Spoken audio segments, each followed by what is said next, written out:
మెరిసే తెల్లని చర్మం కోసం Japanese glutathione fruits flowers extract తో చేసిన ప్రిస్మాస్ గ్లూటా రోసా సోప్. మీ పేరెంట్స్ మాకు ఫోన్ చేయలే. ఓకే, మీ పేరెంట్స్ నిన్ను అడిగి వాళ్ళు అలసిపోయి వయసు వచ్చినటువంటి ఆడబిడ్డకు పెళ్లి చేసుకోవాలనేటటువంటి కోరిక తపన ప్రతి తల్లిదండ్రులకు ఉంటుంది. ఆ తపనతో ఏంటంటే నీకు చెప్పలేక ఆ అమ్మాయికి చెప్పి ఆ అమ్మాయి చెప్పలేక ఆ అమ్మాయి మా చేత చెప్పిస్తుంది. సో ఇప్పుడు నా ప్రశ్న ఏంటంటేనమ్మా, ఎందుచేత ఇప్పుడు అంటే పెళ్ళి అంటేనే ఇష్టం లేదా, లేదంటే పెళ్లి గురించి నీకు ఎటువంటి అభిప్రాయం ఉంది? ఎందుకు నువ్వు పెళ్ళి వద్దు అనుకుంటున్నావు? నీ మనసులో ఎవరైనా ఉన్నారా? అదేం లేదు సార్, నాకు పెళ్ళైతే వద్దు సార్. పెళ్లి మీద నాకు ఇంట్రెస్టే లేదు సార్. కారణం ఏంటమ్మా? మీ అభిప్రాయాన్ని మేము గౌరవిస్తాం. అందరికీ పెళ్లి అంటే నచ్చాలని ఏం లేదు. ఏం లేదు సార్, పెళ్ళంటే నాకైతే ఇష్టం లేదు సార్, అంతే. అంటే దానికి ఒక రీజన్ ఉంటుంది కదమ్మా. నేను పెళ్లి చేసుకోకూడదు అని అనుకోవటానికి నువ్వు ఏదైనా చూసుండొచ్చు, ఎక్కడైనా గమనించుండొచ్చు, ఏదైనా బాధపడి ఉండొచ్చు. ఇదివరకు మనం మాట్లాడుకుని చాలా సందర్భాల్లో మాట్లాడుకున్న మనసులో ఎవరో దాగున్నారు, అతన్ని అయితే పెళ్లి చేసుకుంటాను కాబట్టి ఈ పెళ్లి వద్దంటాను. ఆ కాన్సెప్ట్ నాకు వినిపించట్లేదమ్మా. ఇక్కడ ఏంటంటే బహుశా శ్రీదేవి ఏదో చెప్పవలసింది మనసులో దాగుంది, కానీ అది చెప్పలేనటువంటి పరిస్థితిలో ఉన్నట్టు అనిపిస్తుంది. బహుశా ప్రాణ స్నేహితురాలతో కూడా షేర్ చేసుకోలేనటువంటి అంశంగా నాకు అనిపిస్తుంది. కాబట్టి దివ్యాని మనం కాల్లోంచి తప్పిస్తే బహుశా శ్రీదేవి ఓపెన్ అవుతుందేమో అన్నది నా అభిప్రాయం. ఏం శ్రీదేవి, ఆ పని చేద్దామా? మీరు ఏమైనా ఓపెన్ గా మాట్లాడతారా? ఆమె నాతో కూడా షేర్ చేసుకోవాలంత ఏదో ఉంది, ఆమె మనసులో బయట పెట్టట్లేదు. నేను కాల్ కట్ చేస్తున్నాను సార్, మీరు మాట్లాడతారు. నేనేమంటున్నానంటేనమ్మా, బహుశా ఏంటంటే నువ్వు ఏదైతే పాత్రను పోషించావు ఇప్పుడు వరకు అది 50% వరకు సఫలమైంది. అంటే ఏంటంటే ఈ అమ్మాయిని మా వేదిక వరకు తీసుకొచ్చి మా చేత మాట్లాడిపించడానికి, దానికి ఆ అమ్మాయి మాట్లాడటానికి అంగీకరించడం అనేది ఒక 50% అయ్యింది. కాబట్టి నెక్స్ట్ 50% తన మనసులో ఏం దాగుంది అనేది మేము తెలుసుకున్న తర్వాత అవసరమైతే కనుక మేము మళ్ళీ నీకు కమ్యూనికేట్ చేసి అసలు బ్యాక్గ్రౌండ్లో ఏం జరుగుతుంది అనేది నీకు తెలియపరుస్తామమ్మా. ఓకేనమ్మా, బాయ్ అమ్మా, మళ్ళీ కలుద్దాం. ఈ పద్ధతిలో కూడా మాట్లాడకూడదేమో, ఏదన్నా 4 వాల్స్ మధ్యన ఒక క్లినికల్ రూమ్లో మాట్లాడేటటువంటి అంశంగా నాకు అనిపిస్తుంది. కానీ ఈరోజు ఏంటంటే బహుశా ఈ అవకాశం మళ్ళీ రాదేమో అనేటటువంటి ఉద్దేశంతో మళ్ళీ నువ్వు మాకు అంగీకరించకపోవచ్చు, రావచ్చు, రాకపోవచ్చు, ఇలాంటి రకరకాల ప్రాబిలిటీస్ ఉన్నాయి. కాబట్టి ఇది కాన్ఫిడెన్షియల్ డిస్కషన్ కాబట్టి నువ్వు నీ పేరు వరకే బయటకు వచ్చింది. నువ్వు ఎవరు, ఏంటి, ఎక్కడ అనే పూర్వాపరాలు తెలియవు. కాబట్టి ఇప్పుడు దివ్య కూడా కాల్లోంచి కట్ అయింది. కాబట్టి నువ్వు ఫ్రీగా మాతో మాట్లాడాలని నా కోరికమ్మ. తప్పకుండా సార్, కాకపోతే నేను మీ విషయం నేను ఒప్పుకుంటాను సార్. మీరు ఇంతవరకు ఏమేమి మాట్లాడారో అన్నిటికీ నేను ఒప్పుకుంటాను, కానీ నేను మాత్రం పెళ్లి చేసుకోవడానికి మాత్రం సిద్ధంగా లేను సార్. నాకు నా జీవితంలో జరిగింది చాలా అంటే చాలా, చిన్నప్పటి నుంచి ఇప్పటిదాకా చాలా ఏగాను సార్. మగవాళ్ళంటేనే అబ్బా అనిపించేటట్టు ఉంది సార్. వద్దు సార్, నాకు పెళ్లి అయితే వద్దు. వద్దులేనా? వద్దు. ఇప్పుడు నేను ఇందాక ఒక మాట చెప్పాను కదమ్మా, ప్రైమరీ పాయింట్. ఆ అమ్మాయి ఏదో మనకు ఫోన్ చేసింది, ఆ అమ్మాయిని ఏమొచ్చి తల్లిదండ్రులు ఈ అమ్మాయిని రాయబారం పంపించడం వల్ల నీ చేత పెళ్లికి ఒప్పించుకోవటం అనేది కంకణం కట్టుకోలేదు మేము. కారణాలు చెప్తే కనుక కొద్దిగా మనుషులు అనేటటువంటిది వాళ్ళు చల్లబడతారు. ఓహో, ఇంత జరగటం వల్ల ఈ అమ్మాయి ఇటువంటి నిర్ణయం తీసుకుంది అనేటటువంటిది నువ్వు చెప్పలేకపోతున్నావు. వాళ్ళకి అర్థమయ్యేటటువంటి పద్ధతిలో అది కూడా నువ్వు ఒప్పుకుంటే కనుక ఇది రివీల్ చేయొచ్చు, ఈ విధంగా మా తల్లిదండ్రులతో నా ఫ్రెండ్తో మాట్లాడచ్చు అని నువ్వు పర్మిషన్ ఇస్తే కనుక నీ కాన్ఫిడెన్షియాలిటీ అనేది మేము బ్రీచ్ చేసి వాళ్ళకి చెప్పడం జరుగుతుంది. దాన్ని బట్టి తర్వాత పెళ్లికి నువ్వు అంగీకరిస్తావా, వాళ్ళు పెళ్లి గురించి వాళ్ళు ప్రెషర్ పెడతారా లేదా అనేది తర్వాత చూద్దాం. చిన్నప్పటి నుంచి ఇప్పటిదాకా సార్ నేను ఏ వరకు షేర్ చేసుకోలేదు మా ఇంట్లో వాళ్ళతో, కానీ ఇప్పుడు నాతో మాట్లాడిన నా ఫ్రెండ్ తో కానీ కూడా నేను షేర్ చేసుకోలేదు సార్. అంత బాధను అనుభవించి ఇప్పటిదాకా వచ్చాను సార్. నా చిన్నప్పుడు సార్ నాకు ఒక 12 ఏళ్ళు ఉంటాయేమో. అప్పుడు నా ఇంటి పక్కన ఒక అంకుల్ ఉండేవాడు. ఆ అంకుల్ తో మాడుకునే వాళ్ళు, నార్మల్ గా పిలిచేవాడు. తను నన్ను ముట్టుకోవడం, ప్రైవేట్ క్లాస్ లో ముట్టుకోవడం, అది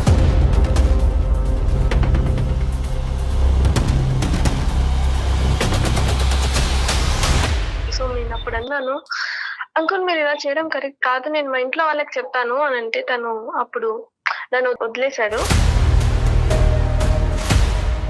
తర్వాత ఇంటర్లో ఏంటంటే చదువుకునే వాళ్ళం, అందరూ ఉండేవాళ్ళం, కానీ మా సార్ మాత్రం నా వెంట పడి అది ఇది మాట్లాడడం కానీ, మా సార్ని తలుచుకుంటే తన గురించి చెప్పాలంటే నాకు అలా ఉంది సార్. ఎక్కడ పడితే అక్కడ టచ్ చేసేవాడు, ఏది పడితే చేసేవాడు, ఎట్లా పడితే అట్లా మాట్లాడేవాళ్ళు. చాలా అంటే చాలా మాట్లాడేవాడు సార్. నేను అసలు దానికి ఆన్సర్ ఇవ్వలేక మళ్ళీ ఎక్కడ నా చదువు డిస్టర్బ్ అవుతుందో నేను ఏమని దాన్ని కాదు సార్. చెప్పలేదమ్మా ఎప్పుడు కూడా? శ్రీదేవి ఎవరికి చెప్పలేదా నువ్వు? లేదు, మేము ఎవరికి చెప్పలేకపోయాను ఆ సిచ్యువేషన్. నేను ఎవరికి చెప్పుకోగలను సరే, నేను అందరు ముందర బ్యాడ్ అవుతానేమో, అది. నువ్వు చనువియకపోతే వేరే వాళ్ళు ఎందుకు నీ దగ్గరకు వస్తారు అని నా టాపిక్ వస్తదేమో అని నేను ఎవరికి కాదు నాన్న, చెప్పుకోలేను ఫ్రెండ్స్ సార్. కానీ పోనీ. కదమ్మా, ఇంట్లో సపోర్టివ్ అట్మాస్ఫియర్ ఏనమ్మా? ఇంట్లో అంటే అమ్మ నాన్న అర్థం చేసుకునే వాతావరణం ఏనా మీ ఇంట్లో? సార్ ఇంట్లో వాళ్ళు చెప్తే అర్థం చేసుకున్నారంటే మీ దాకా రాదేమో సార్ ఇప్పుడు ఈ సిచ్యువేషన్ నాకు తెలిసి. మా ఇంట్లో వాళ్ళు అసలు మా డాడీ ఒక డ్రింకర్ సార్. అక్కడ ఒక మా మమ్మీ నన్ను ఇప్పటిదాకా చిన్నప్పటి నుంచి ఇప్పటిదాకా నన్ను ఆ పని ఈ పని చేసి నన్ను ఇప్పటిదాకా చదివించింది మాత్రం మా అమ్మనే సార్. ఇప్పుడు మా డాడీ మంచిగా పడ్డాడేమో కానీ మంచిగా ఉన్నప్పుడైనా వర్క్ చేసి మమ్మల్ని పెంచలేదు సార్. తను తాగి వచ్చి మా మమ్మీని అట్లా పడితే అట్లా కొట్టేవాడు సార్. డిగ్రీలో సార్ ఇలానే ఫ్రెండ్స్ ఉండేవాళ్ళు సార్, మేము అందరం ఫ్రెండ్స్ ఉండేవాళ్ళం. అయితే ఒక రోజు మా ఫ్రెండ్ బర్త్డే ఉంది, సో అందరం కలిసి వెళ్ళాము జాలీగా బయటికి. సో ఒక రోజు నా మీద కూల్ డ్రింక్ పడ్డది బర్త్డే రోజు. సో అలా వాష్రూమ్కి వెళ్ళి నేను క్లీన్ చేసుకుంటుండే, నా ఫ్రెండ్ వచ్చి అలా నడుము పట్టుకోవడం, గిచ్చడం, ప్రైవేట్ క్లాస్ లో ముట్టుకోవడం, ఎట్ల పట్ల అట్లా కిస్ చేయడం. అక్కడ ఫ్రెండ్ కూడా నన్ను అలా చేస్తుంటే నేను ఇంకెవరిని నమ్మాలి సార్. జాబ్ లో జాయిన్ అయ్యాను సార్.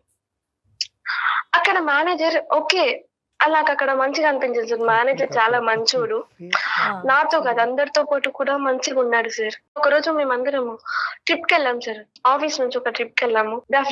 డిఫరెంట్ రూమ్స్ తీసుకున్నాము, సపరేట్ గా ఉన్నాము.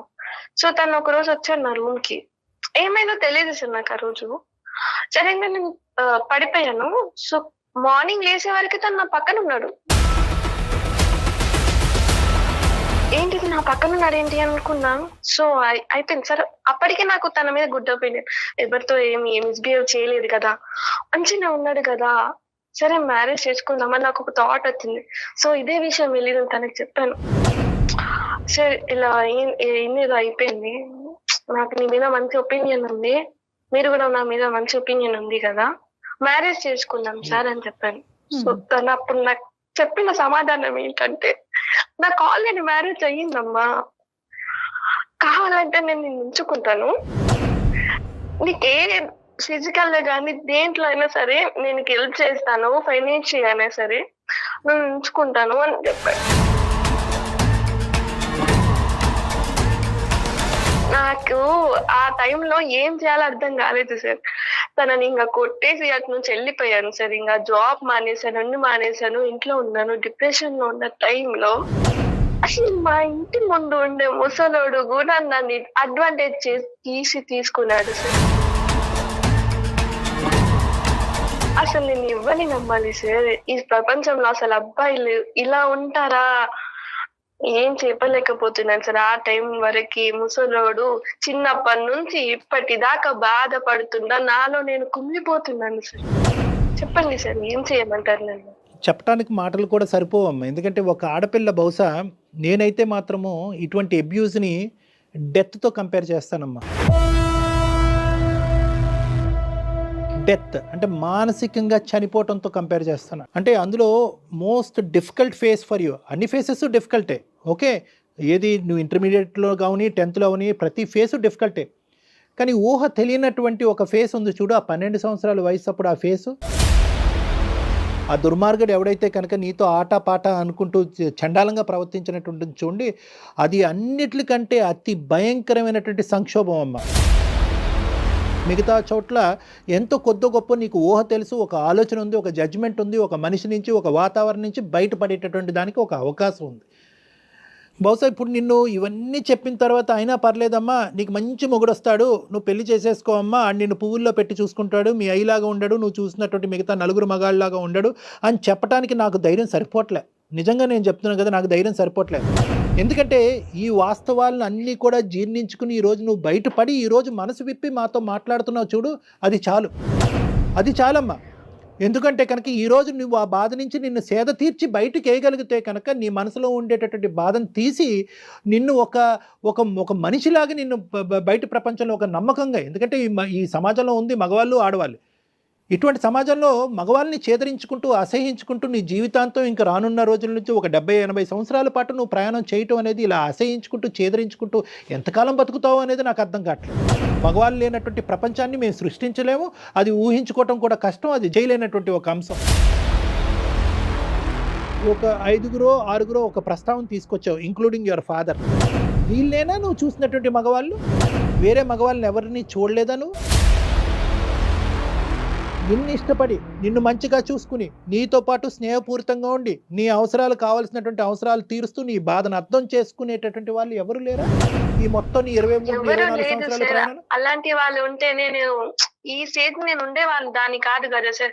వాళ్ళకే చెప్పి నన్ను నా బాధను వాళ్ళతో షేర్ చేసుకొని నన్ను ఇలా చేస్తున్నారు అంటే వాళ్ళు సాల్వ్ చేస్తుండే కదా. అలాంటి వాళ్ళు లేకనే కదా సార్ నేను ఈ సిచ్యువేషన్ లోకి వచ్చింది. తను చూసిన ప్రపంచంలో తనకి కనిపించలా. లేకపోయి ఉండొచ్చు జయ గారు, ఒకటి అది కరెక్టే, ఏమో అది కరెక్టే అయి ఉండొచ్చు. కానీ నేనేమంటున్నానంటేనమ్మా, ఎక్కడో నీకు ఇప్పుడు ఇంప్రెషన్ మారటం కాదు, మగవాళ్ళ గురించి ఇప్పుడు ఇంప్రెషన్ కాదు, మగవాళ్ళ గురించి నీకు ఉండేటటువంటి ఇంప్రెషన్ ఎప్పుడో మారిపోయింది.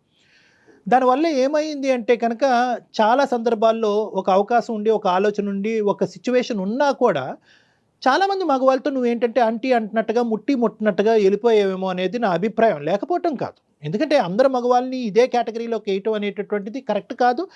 అంత స్థాయి డెసిషన్ తీసుకునేటటువంటి అనుభవాలు ఆలోచన శైలి కూడా నీకు ఆ వయసు కూడా లేదు అనేది నా అభిప్రాయం. అందరినీ అదే బుట్టలో వేసి మగవాళ్ళు అందరూ కూడా దుర్మార్గులు చండాలమైనటువంటి వాళ్ళు అనేటటువంటి అంశాన్ని బహుశా నీ బ్రెయిన్లో ఇప్పుడు కాదు ఎప్పుడో నాటుకుపోవటం వల్ల అందరి నుంచి దూరంగా వెళ్ళిపోవటం వల్ల ఆఖరికి నీకేంటంటే మంచి వాళ్ళు తక్కువగా తగిలారు, చెడ్డవాళ్ళు ఎక్కువగా తగిలారు. కాబట్టి నీకు ఒక అభిప్రాయం అనేది నీ మానసికంగా ఒకటి క్రియేట్ అయిపోయింది. మగవాళ్ళు ఆ జాతే కరెక్ట్ కాదు, అటువంటి జాతిని నేను చూడటమే తప్పు, అటువంటి జాతిని పెళ్లి చేసుకుని ఒక ప్రయాణం కొనసాగించడం అనేటటువంటిది అసలు నేను ఊహించుకోనటువంటి అంశంగా నువ్వు ఒక నిర్ణయంకి వచ్చేసావు అనేది నా అభిప్రాయం. నీ బాధను నేనేమి ఇక్కడ తక్కువ చేసి మాట్లాడట్లేదు. నీకు జరిగినటువంటి సంఘటనలు ఏదో జరిగిపోయినాయి అమ్మా, ఈ రోజు నువ్వు మర్చిపోయి నువ్వు ఆటోమేటిక్గా కళ్ళు మూసుకుని నువ్వు ముందుకెళ్ళిపో అనేటటువంటిది అనట్లేదు. నెక్స్ట్ ఏంటి లైఫ్లో నువ్వేమనుకుంటున్నావు? ఇంకో విధంగా నీ జీవితాన్ని చూడటానికి ఊహించుకోవటానికి ఒక అవకాశం ఉందా? నాకు అసలు జీవితం మీద విరక్తి వస్తుంది సార్. నాకు అసలు బతకాలని ఓపే లేదు. ఇప్పుడు బతుకుతున్నాను అంటే దానికి కారణం మా అమ్మ. తన వల్లనే నేను ఇప్పుడు బతుకుతున్నాను. ఇంకా మంచిగా బతకాలి అలాంటి థాట్స్ అయితే నా దాంట్లో ఏం లేవు సార్. నేను మానసికంగా చచ్చిపోయాను సార్.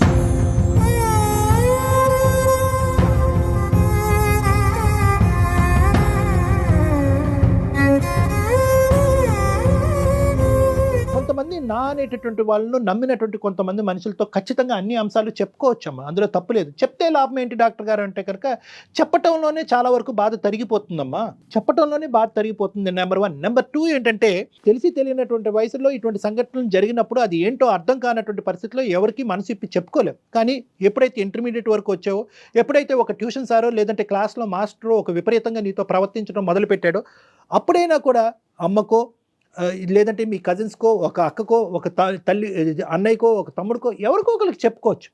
ఎవరూ లేరు అనేది కాదు ఇక్కడ ప్రస్తావన. చెప్పుకోవటం వల్ల బాధ తగ్గుతుంది. రెండోది ఏంటంటే కనుక నెక్స్ట్ టైం ఇటువంటి సందర్భం వచ్చినప్పుడు నువ్వు ఎలా జాగ్రత్త పడాలి, అటువంటి మనుషులు ఒకప్పుడు ఒక బౌండరీ దాటి ఆ విధంగా ప్రవర్తిస్తే కనుక వాళ్ళ మీద ఎటువంటి యాక్షన్ తీసుకోవాలి అని చెప్పేటటువంటి నాదులు లేకపోలేదమ్మా, ఉన్నారు. ఇప్పటికీ మానవత్వం అనేది ఉందమ్మా, మరీ అంత మానవత్వం అనేది మంట కలిసిపోలేదు. నేనేమంటున్నానంటే నీకు జరిగినటువంటి సంఘటనలు ఒక ఎత్తు, జరిగినటువంటి సంఘటనల్ని ఏ విధంగా డీల్ చేయలేకపోయావు అనేది రెండో అంశం. ఒకటి చెప్పుకోలేకపోయావు, పనిష్ చేయవలసినటువంటి విధంగా కొంతమందిని పనిష్ చేసి ఉంటే కనుక వాళ్ళకి ఖచ్చితంగా బుద్ధి వచ్చి ఉండేది. నీతో కాదు ఇంక ఏ ఆడపిల్లతో కూడా ఆడుకునేటటువంటి దానికి అవకాశం ఉండేది కాదు. ఎందుకంటే నీలాంటి వాళ్ళని ఎంతమందితో వాళ్ళు ఇది తీసుకుంటున్నారు. సో అది కేవలం నీకు సంబంధించినటువంటి బాధ్యతే కాదు, సమాజానికి సంబంధించినటువంటి బాధ్యతగా ఆ విధంగా నువ్వు అడుగు వేసి ఉంటే కనుక బాగుండేది. డాక్టర్ గారు అన్నట్టు నువ్వు సైలెంట్ గా ఉండిపోవడంతో వాళ్ళకి ఒక అడ్వాంటేజ్ కదా. నెక్స్ట్ ఇలాంటి పిల్ల ఇంకొక శ్రీదేవో ఇంకొకరు ఎవరో తగులుతారు, వాళ్ళు అది కంటిన్యూ అయ్యేది కదా. నువ్వు ఆ రోజే తిరగబడినట్లయితే, అంటే నువ్వు తిరగబడ్డావు, నువ్వు సేఫ్ జోన్లో ఉన్నావు, కాదనట్లేదు. కానీ ఎవరికైనా నువ్వు ఎక్స్ప్రెస్ చేసినట్లయితే, వాళ్ళు కొంచెం పనిష్మెంట్ దొరికినట్లయితే, అంటే జయగారు అటువంటి వ్యక్తులకి బలం ఏంటంటే కనుక వీళ్ళ అమాయకత్వం. ఇది మనసులోనే దాగిపెట్టుకోవాలి, ఇది బయటకు చెప్పకూడదు. బయటకు చెప్తే కనుక నన్నే వక్రీకరిస్తారేమో, నా ఆలోచనే తప్పు, నువ్వే అంత చనువు ఇచ్చావనేటటువంటి భయంతో చాలా మంది ఆడపిల్లలు ముందుకు వచ్చి ఇటువంటి అంశాలు చెప్పరు. అవును. ఇప్పుడు నెక్స్ట్ ఏమనుకుంటున్నావు అంటే నువ్వు అంటే ఇంకా పెళ్ళి అనే ప్రస్తావన తీసి పక్కన పెట్టేసావు అనేది నాకు అర్థమవుతుందమ్మా. కానీ నాన్న ఎలాంటి వాడన్నా తీసి పక్కన పెట్టేసే, నీకు అమ్మ మీద ఒక గౌరవం ఉంది, అమ్మ మీద ఒక ప్రేమ ఉంది. ఏ అమ్మా ఈరోజు శ్రీదేవికి 24 సంవత్సరాలు వచ్చింది, పెళ్ళి ఎందుకు చేయట్లేదమ్మా అనేటటువంటి ప్రశ్నకి ఎటువంటి బదులు చెప్పగలదు మీ అమ్మ? మా అమ్మాయికి ఇటువంటి సంఘటనలు అన్నీ జరిగినాయండి, మగజాతి మీదే ఒక అసహ్యం కలగటం వల్ల పెళ్ళి అనే ప్రస్తావన తీసుకురావట్లేదు, మా అమ్మాయి పెళ్ళి చేయాలనేటటువంటి ఉద్దేశం నుంచి మేము అందరం విరమించుకున్నాం అనేటటువంటి మాట మీ అమ్మగారికి చెప్పగలరా? లేదు సార్, చెప్పలేరు. అమ్మా నాన్నలకి ఏం చెప్పాలి అనేది ఒక ముఖ్యమైనటువంటి అంశం అమ్మ. బహుశా నీకు ఆ మెచ్యూరిటీ లేదేమో అనేటటువంటిది నా ఆలోచన, కాబట్టి ఆ అంశాన్ని కూడా మేము వాళ్ళకి తెలియపరుస్తాం, అంటే చెప్పే విధంగా తెలియపరుస్తాం. ఒకప్పుడు నువ్వు వద్దు సార్, ఇది కంప్లీట్గా నాకు కాన్ఫిడెన్షియల్ పర్సనల్ ఇష్యూ, ఇప్పటికీ కూడా నాకు అలాగే అనిపిస్తుంది నా అనేటటువంటి వాళ్ళకి చెప్పి నాకు వాళ్ళని బాధ పెట్టడం నాకు ఇష్టం లేదంటే మేము ఒక్క అడుగు కూడా ఆ దిక్కును ముందుకేయం, పెళ్ళి అనే ప్రస్తావన గురించి మాట్లాడవు. కేవలం నువ్వు అనుకుంటే కనుక ఈ డిప్రెషన్ నుంచి నన్ను బయటకు వేయండి, నా ప్రశ్నలకి బదులు చెప్పండి, సమాజం గురించి నాకు ఏర్పడినటువంటి ఒక ఇమేజ్ని మార్చండి, నా ఆలోచన శైలిని కరెక్ట్ చేయండి అంటే కనుక నీకు హెల్ప్ చేస్తాం. సో ఈ 2 ఆప్షన్స్ ఉన్నాయి. నీ పేరెంట్స్తో మేము మాట్లాడాలా వద్దా? సార్ ఒక 2 minutes ఆగుతారా? నాకు అసలు ఏడుపు ఆగుతలేదు సార్. ఎందుకంటే చిన్నప్పటి నుంచి ఇప్పటిదాకా నన్ను అర్థం చేసుకొని, దగ్గర తీసుకొని, నా బాధను అర్థం చేసుకొని ఇలా మారుస్తాను నీ జీవితము అని అనేవాళ్ళు ఇప్పటిదాకా నాకు పుట్టలేదు సార్. మీరు నాకు దొరికినందుకు నా అదృష్టం అనుకుంటాను నా లైఫ్ లో.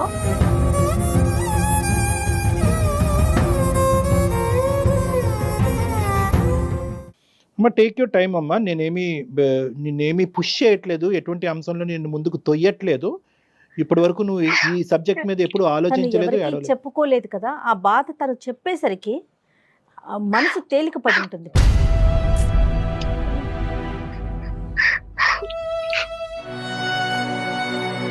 ఎవరికైనా ఏదైనా ఒక సందర్భంలో ఫేస్ చేస్తాం డాక్టర్ గారు, ఆడపిల్లలు ముఖ్యంగా ఏదో ఒక సందర్భంలో ఫేస్ చేస్తూ ఉంటారు కొంతమంది. కానీ దురదృష్టం అనుకోవాలో ఏమో, కానీ ప్రతి లెవెల్లో అంటే చెప్పాలి అంటే ఆ అమ్మాయి చెప్పినటువంటి ఏజ్ బట్టి ఎవ్రీ 4 to 5 yearsలో ఒక సంఘటన జరిగింది. ఇంక ఏ విధంగా నమ్మకం వస్తుంది అమ్మాయికి? ఏ విధంగా చెప్పగలం? వీళ్ళని వదిలేసేమో మిగతా వాళ్ళందరూ మంచోళ్ళే, దేవుళ్ళే అని మనం ఎలా చెప్తాం? నీకు వచ్చేటటువంటి మొగుడు మీ నాన్నలాగా ఈ నలుగురిలాగా ఉండడు, మంచోడు ఉంటాడని ఎలా చెప్తాం? ఆ ధైర్యాన్ని కల్పించాలి. శ్రీదేవి చెప్పండి అమ్మ. సారీ అమ్మ, నీ బాధని మేము పూర్తిగా అర్థం చేసుకుంటున్నాం, కానీ దీనికి ఒక ఇమోషనల్ సొల్యూషన్ కంటే ఒక ప్రాక్టికల్ సొల్యూషన్ అనేటటువంటిది కూడా వెతకాలి. నీకు అనుభవం ఆ వయసు లేదు కాబట్టి అమ్మాయికి చెప్పాలి అనేది నా అభిప్రాయం అమ్మ.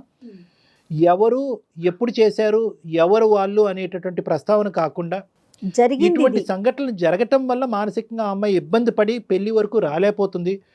ఒక్కసారి మీ అమ్మాయిని మీ కూతురుగా ఒక మనిషిగా మనం అర్థం చేసుకుందాం. ఆ అమ్మాయి మనసులో ఉండేటటువంటి ఆ డిప్రెషన్ని క్లియర్ చేసేటటువంటి ప్రయత్నం చేద్దాం. పెళ్ళికి కాస్త గ్యాప్ ఇద్దాం, కొద్దిగా వ్యవధి ఇద్దాం, ఆ అమ్మాయిని తేరుకునే దానికి ఒక అవకాశం ఇద్దాం. ఆదరాబాదరాగా వయసు వచ్చిందనో లేదంటే డిగ్రీలు ఉద్యోగాలు పెరిగినాయి అనేటటువంటి ఉద్దేశంతో సమాజంలో ఈ వయసులోనే పెళ్లి చేయాలనేటటువంటి సామాజిక పరమైనటువంటి ఎక్స్పెక్టేషన్ పరంగా మనం కొట్టుకుపోవద్దు. ఈ అమ్మాయి మనసులో ఉండేటటువంటి బాధని చల్లార్చేటటువంటి ప్రయత్నం మనం అందరం చేయాలి అనేటటువంటి విధంగా నేను నీ పేరెంట్స్కి నేను కౌన్సిలింగ్ చేస్తానమ్మా శ్రీదేవి. ఎందుకంటే కనుకమ్మా ఈరోజు నువ్వు మనసు విప్పి ఈరోజు ఏడుస్తూ మాతో మొత్తం బాధ అంతా చెప్పుకున్నావు. ప్రతి సమయం ప్రతి సందర్భంలో మేము మీకు ఉండకపోవచ్చు. పెద్ద దిక్కుగా ఇదే బాధ నీకు మళ్ళీ గుర్తొస్తే కనుక దానికి సంబంధించినటువంటి బెస్ట్ కౌన్సిలర్స్ ఎవరన్నా ఉన్నారంటే కనుక అది మీ పేరెంట్స్, ముఖ్యంగా మీ తల్లి. నాన్నగారు ఎంతవరకు మారారో నాకు తెలియదు. నిన్ను మీ అమ్మ అర్థం చేసుకునే విధంగా ప్రపంచంలో ఎవరు అర్థం చేసుకోరమ్మా. మీకు తల్లికి మించిన దైవం ఎవరు లేరు. కాబట్టి ఈరోజు ఇంతవరకు మా వరకు వచ్చావు, ఒక నమ్మకంతో వచ్చావు. మేము ఇచ్చినటువంటి పరిష్కారానికి ఈ విధంగా నన్ను సేద తీర్చి ఒక కౌన్సిలింగ్ చేసి నాకు ఒక నమ్మకాన్ని ఇచ్చినటువంటి పెద్దవారుగా మీకు కనిపిస్తున్నారు నాకు అని చెప్పి బాధపడ్డావు, ఏడ్చావు, గొప్పగా ఫీల్ అయ్యావు. అదే స్థానాన్ని ఈరోజు మాకు ఇచ్చేటటువంటి స్థానాన్ని మీ తల్లికి కూడా ఇవ్వాలి అనేది నా అభిప్రాయం.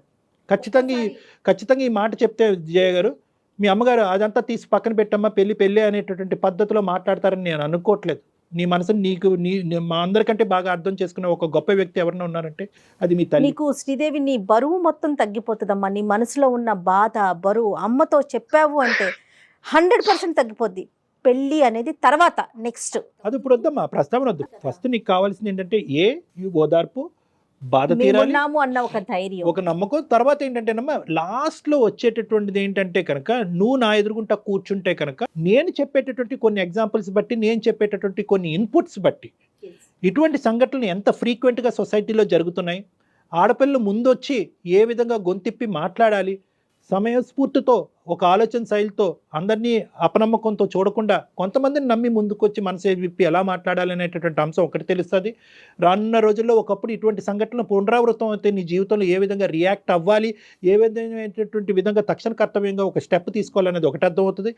రెండోది ఏంటంటే కనుక మరీ ఒక మగజాతినే కంప్లీట్గా నీ జీవితాల నుంచి డిలీట్ చేసేసి ఆ జాతికి ఎటువంటి రోలు లేదు, అటువంటి వ్యక్తులతో నాకు ఎటువంటి సంబంధం లేదు అనేటటువంటి అపనమ్మకం ఏదైతే నీ మనసులో క్రియేట్ అయిందో అందులో నమ్మకం కుదిరేటటువంటి విధంగా నేను కొన్ని ఎగ్జాంపుల్స్ కొన్ని ఇన్ఫర్మేషన్ నీ బ్రెయిన్లో పెడతానమ్మా.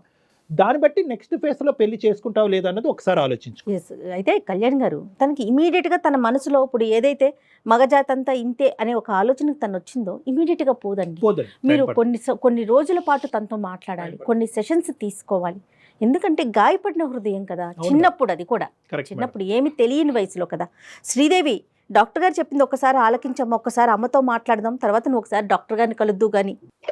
తప్పకుండా సార్, తప్పకుండా మాట్లాడండి. ప్రతి ఆడపిల్ల ఆలోచించవలసిన అంశం ఏంటంటే ఇది నేను చెప్పకపోవటం వల్ల, ఇది బహిర్గతం చేసి ఒక యాక్షన్ తీసుకోకపోవటం వల్ల నేను సేఫ్ అవుతానని అనుకోవద్దు. ఎందుకంటే కనుక ఈ క్రూరులు, ఈ మూర్ఖులు, ఈ విధ్వంసకరమైనటువంటి ఆలోచన శైలి కలిగేటటువంటి వాళ్ళు వీళ్ళని పీడోఫైల్స్ అంటారు, లేదంటే అబ్యూజర్స్ అంటూ ఉంటారు. వీళ్ళు చాలా డేంజరస్ సొసైటీ. మీరందరూ ఆడపిల్లలందరూ కంకణం కట్టుకుంటేనే వీళ్ళని బహిర్గతం చేసి సమాజంలో వీళ్ళని శిక్షించేటటువంటి విధంగా మీరు ముందుకెళ్ళచ్చు. ఇది కేవలం నీ వరకు చేసుకునేటటువంటిది ఒకటే కాదు, నువ్వు అందరినీ తట్టి లేపేటటువంటి ఒక కార్యక్రమం కింద ఈరోజు మనం ఎపిసోడ్ మిగలాలి అని అంటున్నాం. భయపడద్దు. వాళ్ళు ఎన్ని బ్లాక్మెయిల్ చేసినా, ఎన్ని పద్ధతులకు, ఎన్ని విధాలుగా మాట్లాడినా మీరు భయపడద్దు, ముందుకు రండి. ఎందుకంటే సమాజంలో మంచితనం అనేటటువంటిది ఉంది, సమాజంలో ఒక న్యాయం అనేటటువంటిది ఉంది. ఇలాంటి వాళ్ళని శిక్ష పడేటటువంటి పద్ధతులు, మార్గాలు ఉన్నాయి. అన్లెస్ అండ్ అంటిల్ మీరు గొంతిప్పి మాట్లాడేంత వరకు ఇవన్నీ ముందుకు రావడానికి అవకాశం లేదు. అర్థమైందమ్మా? తప్పకుండా సార్. నువ్వు ఓపెన్ గా మాట్లాడావు, ఒకసారి డాక్టర్ గారిని కలుద్దు గాని, ఓకేనా? ధైర్యంగా ఉండు. దివ్యతో కూడా ఒక రెండు మాటలు చెప్తామమ్మా. అమ్మ దివ్యతో కూడా, ఎందుకంటే అమ్మాయి మనకి ఎంతో ఒక ఆశతో, ఒక కోరికతో, ఒక మంచి ఆలోచన, అభిప్రాయంతో ఈరోజు మాకు ఫోన్ కలిపింది కాబట్టి దివ్యతో కూడా మేము ఒక రెండు మాటలు చెప్తాము. ఎందుకంటే ఆ అమ్మాయి యొక్క సపోర్ట్ సేమ్ ఏజ్ గ్రూప్ కాబట్టి ఆ అమ్మాయి యొక్క సపోర్ట్ కూడా నీకు లైఫ్లో చాలా ఇంపార్టెంట్. ఆ అమ్మాయికి కూడా ఇవి రెండు మాటలు చెప్తాను నీ పర్మిషన్తో. ఓకేనమ్మా? Okay sir. రైట్, ఓకే అమ్మా. మళ్ళీ కలుద్దాం క్లినిక్లో. అమ్మానంతో పాటు అమ్మానంతో నేను మాట్లాడతాను, ఫోన్ చేసి మాట్లాడతాను అమ్మానంతో పాటు కలిసి మీరు అందరూ కలిపి నా దగ్గరికి వద్దురుగా నా క్లినిక్కి. ఓకేనమ్మా? తప్పకుండా సార్. Okay sir. రైట్. అంటే అది ఎలాంటి బాధ అంటే మేడం, అది బహుశా అనుభవించేటటువంటి వాళ్ళకి తప్ప ఇంకొకరికి ఎవరికి కూడా ఆ బాధ తెలియదు. ఎందుకంటే అది ఈ అమ్మాయి ఇంత డిస్క్రిప్టివ్గా చెప్తుంది. చాలామంది ఇటువంటి ఆడపిల్లలు PTSD అంటారండి, పోస్ట్ ట్రామాటిక్ స్ట్రెస్ డిసార్డర్ అంటారు. అంటే ఎంత ట్రామా అంటే కనుక ఆ ట్రామా వాళ్ళకి నిద్రలో కానీ, రేపొద్దున పెళ్ళి అయిన తర్వాత కానీ, భార్యాభర్తలుగా జీవితం ఉండేటప్పుడు కానీ ఇవన్నీ ఆ గుర్తులు, ఆ జ్ఞాపకాలు వస్తూ ఉంటాయి. ఈరోజు ఈ అమ్మాయి ఏంటంటే ఆ జ్ఞాపకాల వల్ల పెళ్ళే చేసుకుంటుంది. అది కొంతమంది ఆడపిల్లలు ఏంటంటే తల్లిదండ్రుల భయము, లేదంటే సమాజం యొక్క పట్టింపులు, పంతాల వల్ల కానీ పెళ్లి వరకు చేసేసుకుంటారు. పెళ్ళి అయిన తర్వాత కూడా వాళ్ళకి ఆ జ్ఞాపకాలు పదే పదే గుర్తొస్తూ ఉంటాయి. ఎందుకు నేను బానిసయ్యాను, ఆ క్షణంలో నేను ఎందుకు మాట్లాడలేకపోయాను, నేను ఎందుకు ఏకాకిని అయ్యాను అనేటటువంటి బాధ అనుక్షణం వాళ్ళని బాధ పెడుతూనే ఉంటుందమ్మా. దీన్ని కౌన్సిలింగ్ ద్వారా మనం దూరం చేయొచ్చా? కౌన్సిలింగ్ ద్వారా చాలా వరకు ఇటువంటి ఇమోషన్స్ని తగ్గించవచ్చమ్మా. బాధనైతే కనుక పూర్తిగా తీయలేము, ఆ జ్ఞాపకాలను అయితే కడిగేలేము. కానీ అది చెప్పుకునే దానికి కౌన్సిలింగ్ అనేది ఒక అవకాశం, ఒక ప్లాట్ఫామ్. దాంతోపాటు ఒక సపోర్ట్ సిస్టమ్ అనేది అమ్మాయికి ఇప్పుడు ఈ అమ్మాయికి లభించినట్టుగా ఒక నమ్మకం కల్పిస్తావు. ఓకే, ఈ బాధను వినటానికి నలుగురు మనుషులు ఉన్నారు, ఈ బాధను అర్థం చేసుకోవడానికి ఒక మనిషి ఉన్నాడు, ఈ బాధ గురించి మాట్లాడి నాకు ఒక దారి చూపెట్టేటటువంటి దానికి ఒక దిక్కు ఉన్నది అనే ఒక నమ్మకం వచ్చినప్పుడు అద్భుతంగా ఉంటుందమ్మా. కానీ శ్రీదేవి చెప్తా ఉంటే ఒక ఆడపిల్లగా వింటుంటేనే ఎంత బాధ అనిపిస్తుందంటే నాకు నోట్లోంచి మాట రాలేదు, మొత్తం పూర్తిగా అలా వింటూ ఉండిపోయాను. ఇలా బాధపడే పిల్లలు పాపం ఎలా కళ్యాణ్ గారు, చాలా మృగాల మధ్యలో బతుకుతున్నామా అనిపించేస్తుంది ఒక్కొక్కసారి ఆలోచిస్తే. రైట్ అండి, థ్యాంక్ యూ సో మచ్. నమస్తే.